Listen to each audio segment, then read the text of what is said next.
Langsung saja perkenalkan, nama saya Isnan Nurul Hidayat, mahasiswa Pendidikan Sejarah Universitas Negeri Yogyakarta.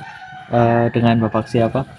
Yukfi Hidayat, SPDI. Oh, Bapak, jadi tujuan wawancara kita hari ini mau menggali mengenai bagaimana guru honorer yang ada di Indonesia ya Pak. Ya, Pertanyaan pertama mungkin langsung saja ya Pak. Pertama-tama boleh diperkenalkan dulu profil singkat. ya, untuk nama Yukfi Hidayat, SPDI. Untuk status sudah menikah dan berumah tangga, anak 1. Untuk alamat di Wirasaba, RT 2 RW 6, Bukateja, Purbalingga. Kemudian untuk alumni lulusan dari STAI Al-Aqidah Al-Hasyimiyah Jakarta. Kemudian lama mengajar, pertama masuk 2016 sampai sekarang, hanya saja 2016 sampai 2018 di SDIT Harapan Umat Jakarta, 2018 sampai sekarang di SMA Negeri 1 Kecurpong. Ya mungkin singkat ya. Ya, apa sebenarnya yang melatar belakangi Bapak ini menjadi seorang guru? Apakah dari kecil memang sudah berminat menjadi guru atau ada sebuah peristiwa yang membuat Bapak itu beringinan menjadi seorang guru? Pertama, keinginan menjadi guru adalah karena peluang itu cukup besar, walaupun sebenarnya nasibnya berbeda. Peluang kan banyak lah ya, SD, SMP, SMA, bahkan sampai madrasah. Jadi pertama melihat peluang, dan itu saya mengambil PAI agama karena saya memang minat di keagamaan utamanya. Nah, jadi peluang dan memang minat ya Pak di bidang agama. Minat di agama pendidikan. Karena kan sebagai manusia kadang nggak prinsip kan berubah-ubah dalam hidup ya Pak. Betul. Pernahkah di pikiran Bapak tuh terlintas kenapa nggak beralih profesi dari guru tuh ke yang lain gitu? Banyak. Kalau guru sih sebenarnya sudah minat sih ya, sudah keinginan, karena di samping menjadi guru juga sebagai pengajar di tempat pendidikan anak lah ya, TPQ, sehingga ya ilmu tetap berjalan, dan itu memang suka dengan keagamaan juga. Jadi berbagi dengan ilmu, mengamalkan ilmu itu lebih gimana ya, lebih terkesan. Kalau untuk beralih sih saya kira enggak lah, justru dengan menjadi seorang guru ya pengennya menambah pengalaman di bidang yang lain, bukan beralih profesi ya, tapi menambah. Ya memang ada motivasi tersendiri ya. Iya. Terus kan guru, apalagi guru honorer ya, yang dikaitkan dengan kesejahteraan yang kurang, itu bagaimana Bapak memandang fenomena tersebut? Ya, memang pandangan pemerintah terhadap guru masih kurang, utamanya dalam hal kesejahteraan guru. Namun selama saya menjadi guru, dari mulai di SDIT sampai sekarang, ya kalau dibilang ya saya rasa alhamdulillah cukup ya, walaupun mungkin cuma kalau yang lihat dari problem yang sekarang itu kan terbitnya perundang-undangan yang berkaitan dengan P3K, utamanya adalah di bidang guru keagamaan ini sangat minim sekali, dan juga kurangnya pemerintah dalam menyikapi tentang keberadaan guru agama. Melihat kemarin formasi P3K untuk guru PAI tingkat SMA setara lah ya, SMA SMK itu se-Jawa Tengah itu cuma 11 formasi dari sekian ribu orang yang di bidang PAI. Bayangkan saja kita lawan 1 sampai 1000 lah ya. Kita nggak sama sekali kurang inilah dari pihak pemerintah kepada, apalagi utamanya guru agama. Kalau sejak kesejahteraan sih ya, karena setingkat dengan SMA SMK ya, saya rasa ya alhamdulillah cukup lah ya, walaupun ditambah dengan tambah-tambahan dari luar kayak gitu. Bapak bagaimana menyikapi kebijakan P3K ini? Masalah berkaitan untuk yang akan datang saja, sebenarnya harapannya kita yang dari guru PA ini lebih dipertimbangkan lagi dan lebih diperhatikan lagi terkaitan dengan nasib kita ya, nasib kita utamanya yang sebagai guru agama yang formasinya itu sangat minim sekali, dan juga padahal beban kita sama dengan guru yang lain. Malah sebenarnya kalau guru agama itu bebannya lebih berat, apalagi biasanya dikaitkan dengan moral. Makanya sebenarnya kalau misalkan kita menginginkan yang terbaik ya, kita harapannya semua dalam jenjang pendidikan ya semuanya dinilai sebanding lah atau sama dengan mereka. Apakah Bapak pernah sebelumnya itu daftar di CPNS atau P3K, Pak? Daftar di CPNS 2018 apa 19 ya, lupa Pak. Sekitaran itu ya. 2000 ya 2018 kalau nggak salah, 2018 benar, 2018 mencoba untuk melamar CPNS tapi belum masuk ya. Ya belum belum masuk lah, belum lolos. Kemudian di tahun 2000 daftar lagi CPNS, sudah PG, sudah passing grade, tapi masih ada apa namanya, kalah nilai dengan nilai yang lain. Sudah PG tapi masih kalah, walaupun sebenarnya ya peringkat ke peringkat kelima kalau nggak salah, peringkat kelima dari 12 peserta di satu instansi. Ya jadi lumayan, tapi ya Yes. hanya diambil satu, diambil tiga, sedangkan saya peringkatnya yang nomor 5.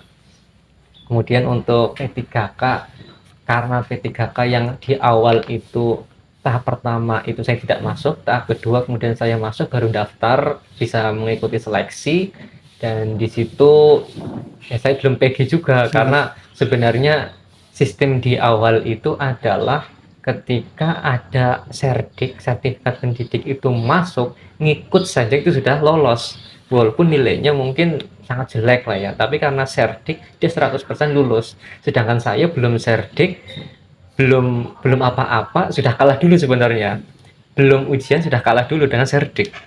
Makanya di tes yang kedua, di tahap yang kedua saya masih ya santai aja lah, ibarat kata wong belum perang saja sudah kalah gitu kan. Saya santai aja gitu.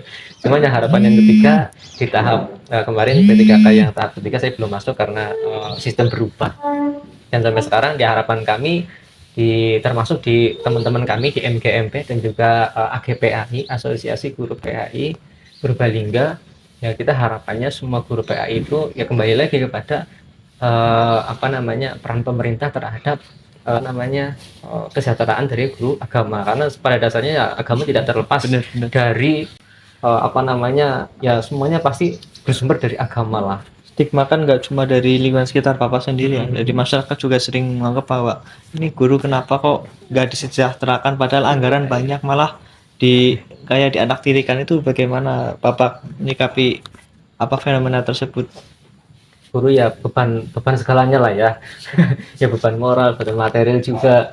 Nah, di samping itu juga masalah kesejahteraan, apalagi kalau saya melihat di masyarakat saya sendiri bahwa yang namanya guru miskin itu dipandang rendah, berbeda dengan guru yang memiliki penghidupan yang tinggi, memiliki penghidupan yang cukup dan bahkan tinggi, dia dipandang lebih terhormat. Makanya banyak teman-teman saya sendiri dari bidang kependidikan, mereka menambah profesi lah ya, menambah penghidupan di sisi yang lain.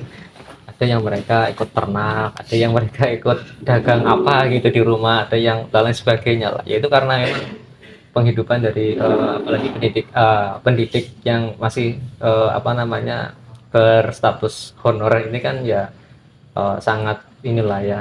Ya kalau di tingkat SMA ya alhamdulillah cukup, cuma kalau dari SD SMP itu kan yang ya nun sewune sangat rendah sekali lah. Bahkan teman saya itu masih ada di SD itu honorer gitu ya, sebulan itu 300.000. Ya bayangkan saja untuk 3 bulan, 1 bulan mungkin 1 hari cuma 1.000 lah ya.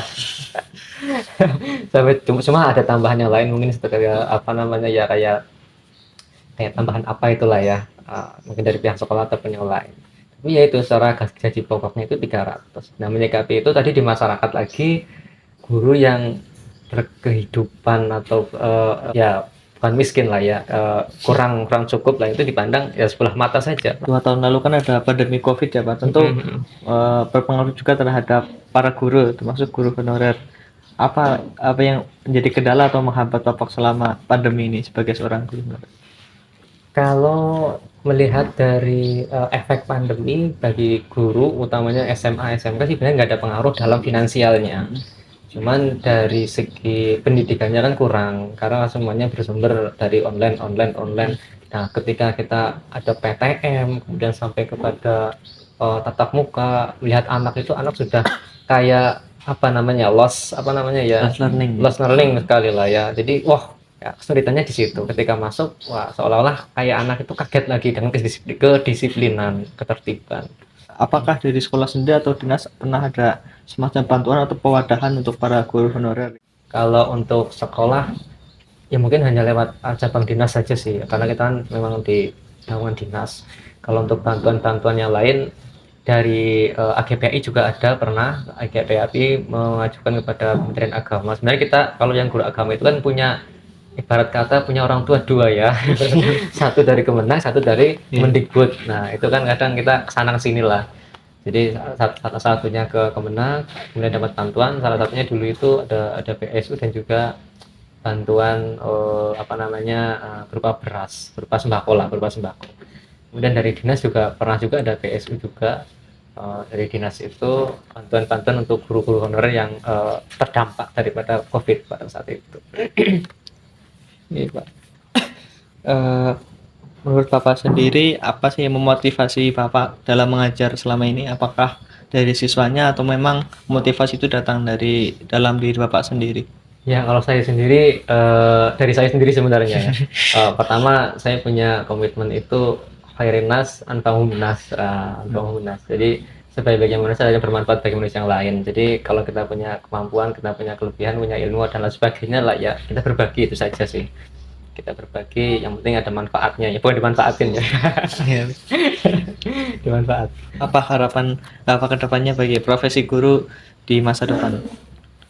Ya pertama ya kalau saya sendiri, harapan saya mungkin utamanya pertama, difasilitasi dalam keprofesian sebagai seorang guru, utamanya ya yang sekarang sedang teman-teman saya lakukan itu adalah mereka mengikuti PPG, sedangkan kalau dari Kemenag, saya kan mengikuti Kemenag. Nah untuk peluang dari Kemenag ini sangat terbatas. Kemarin kalau nggak salah itu 5.000 untuk se-Indonesia. Bayangkan saja kalau dibagikan setiap kota, paling setiap kota itu kebagian 5, padahal guru agama ribuan dari setiap kota. Ya itu kan sebagai PPG itu kan, atau profesi guru itu kan sebagai menambah kita dalam proses pendidikan ya. Kemudian masalah kesejahteraan, ya masalah kesejahteraan lagi kembali. Ya tadi saya sampaikan di awal juga bahwa ya, kalau yang guru SMA, SMK negeri ya alhamdulillah karena sudah masuk provinsi lah ya, paling tidak ya cukup lah. Alhamdulillah cukup. Ya harapannya yang ketiga ya pihak pemerintah lah terkait dengan kemajuan zaman, kemajuan dalam menciptakan generasi muda yang generasi masa depan dalam membangun bangsa ya. Perhatikan juga sumbernya, itu berasal dari tokoh yaitu guru. Mungkin itu aja.